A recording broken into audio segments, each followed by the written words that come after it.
denial, anger, bargaining, depression, and acceptance. This is a popular framework for grieving. We are often told that people who grieve will linearly experience these stages, with the ultimate goal of accepting what happened and moving on.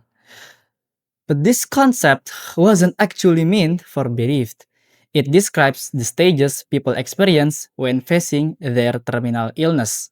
It was based on conversations between Dr. Kubler-Ross and her terminally ill patients. So, what does a healthy grieving process actually look like?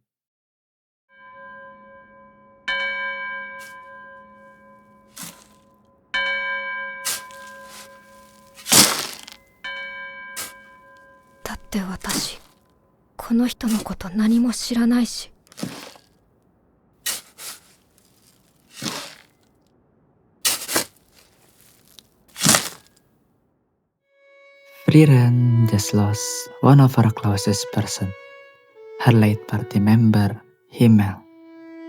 What does she do after that? Instead of facing 5 stages of grief, she go on a new journey in order to understand human, especially Himmel, better. She then retraces the exact path of her previous 10-year adventure with Himmel and other party members.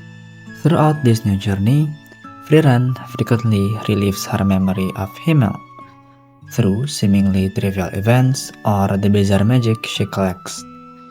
She doesn't sever the bond with Himmel, which was already dead, and move on.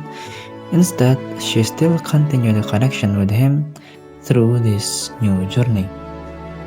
So, what actually Frieren do? In psychology, we call this continuing bonds theory, proposed by psychologists named Dennis Klass, Phyllis Silverman, and Stephen Nickman in 1996. Okay, what is the other form of this theory look like? Let's look at the Frieren Beyond Journey's End once again. In the episode 2, we see Frieren's persistent in searching for the blue moon weed, a flower that hasn't been seen for decades. She does this simply because Himmel once mentioned he wanted to show it to her. In the lens of continuing bonds theory, this flower acts as a linking object between Frieren and Himmel. It is Frieren's physical manifestation of preserving memories and nurturing her bond with Himmel. Lastly, we could see continuing bonds theory clearly from Frieren's character development. Throughout the entire show, we witness Frieren internalizing Himmel's values. She transforms from an apathetic elf into someone who goes out of her way to help the residents of a small village, asking only for a silly magic book in return, instead of money.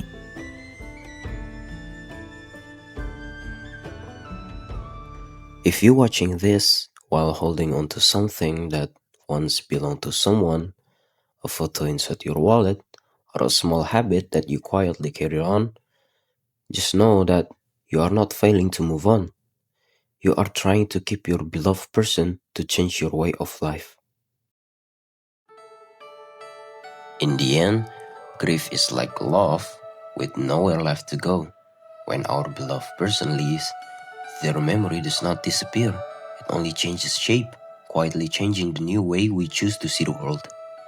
Frieren spent thousands of years alive without ever truly understanding humanity. Yet, it was through loss that she finally learned.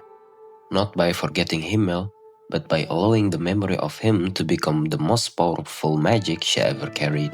A magic that cannot be learned from any spellbook and cannot be taken away by anyone. Perhaps we can do the same.